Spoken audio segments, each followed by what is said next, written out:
शंकर भगवान की एक कथा है। शंकर भगवान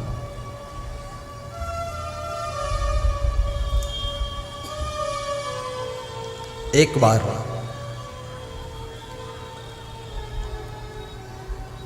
पार्वती के साथ में बैठे बात कर रहे थे।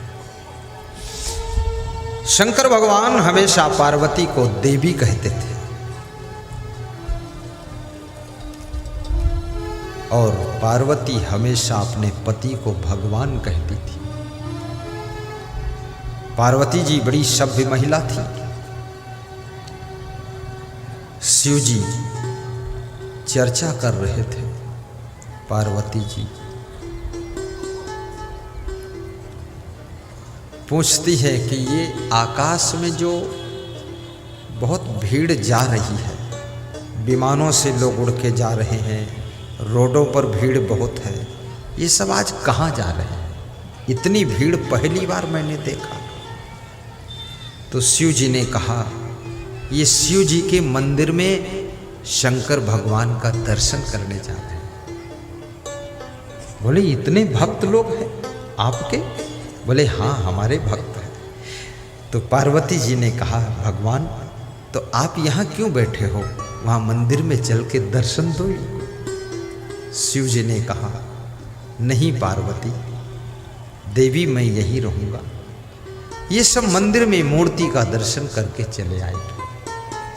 नहीं नहीं, इतनी श्रद्धा सभी की है तो आप वहाँ चल के दर्शन दो।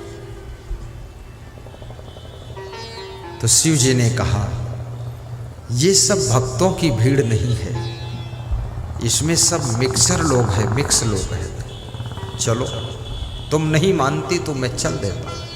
शिव जी गए और शिव जी ने अपना रूप बदल लिया, कोढ़ी का रूप बनाकर बैठ गए।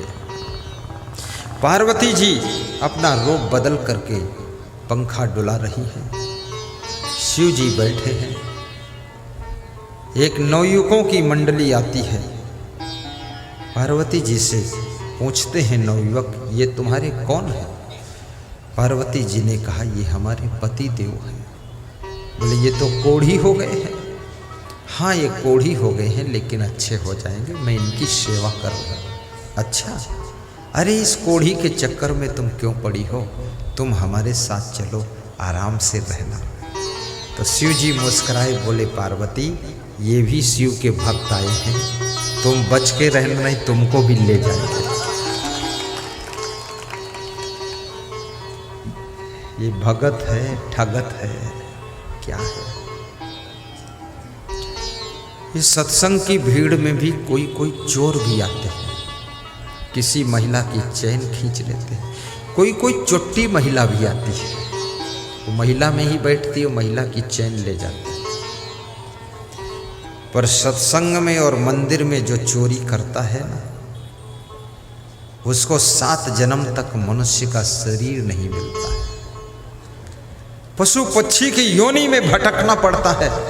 इसलिए मैं निवेदन करूंगा, सत्संग में जाओ, मंदिर में जाओ, वहां दान करना चाहिए, वहां चोरी नहीं करना चाहिए, वहां तो अपने पाप धोना चाहिए, वहां नया पाप नहीं करना चाहिए।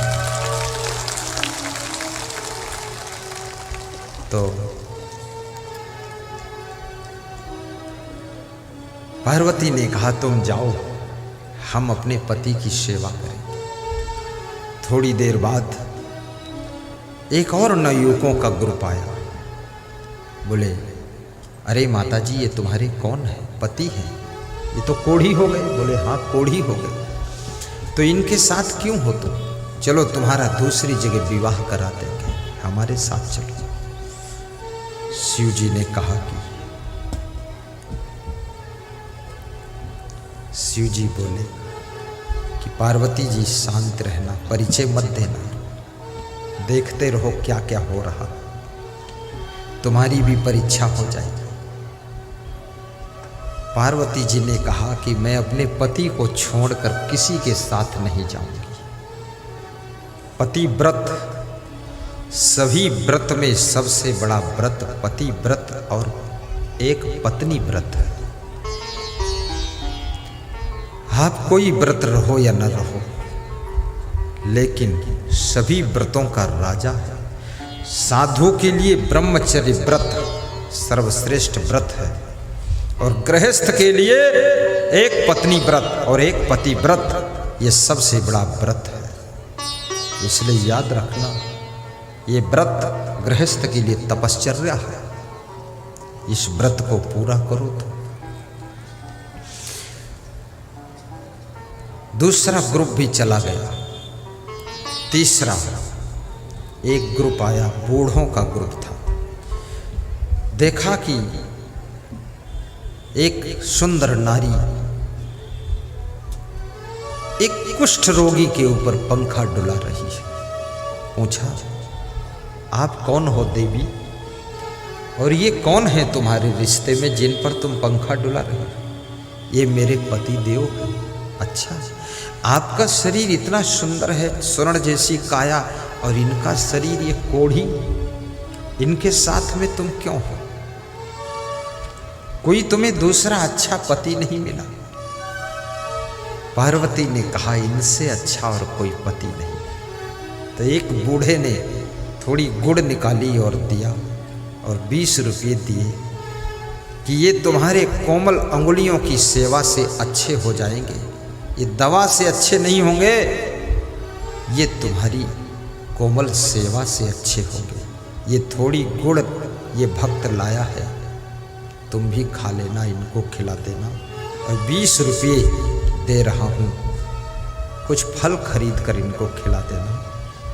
ये इनकी सेवा से ही तुम्हें भगवान का दर्शन होगा, भगवान का दर्शन होगा। ये सुन करके शिव जी ने अपना वास्तविक रूप प्रकट कर दिया। पार्वती जी ने भी वास्तविक रूप प्रकट किया।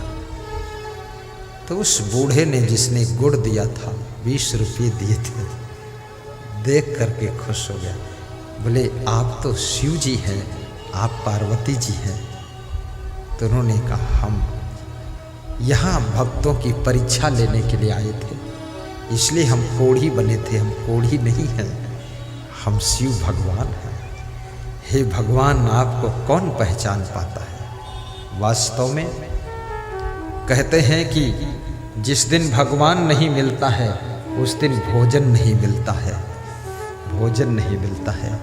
भगवान रोज मिलता है, भोजन भी रोज मिलता है, लेकिन भगवान को तुम पहचान नहीं पाते हो। और जिस दिन भगवान को पहचान लेते हो, उसी दिन तुम सुखी और धन्य हो जाते हो।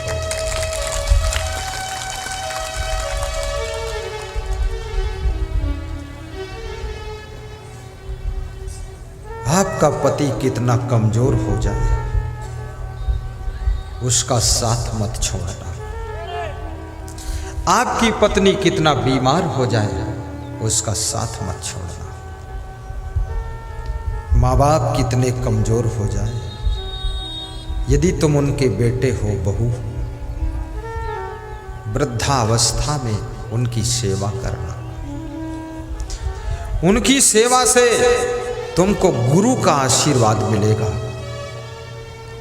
और उनकी सेवा से तुम्हारी मनोकामना पूर्ण हो जाएगी। इसलिए अपने घर के बुजुर्गों का कभी अपमान मत कीजिए।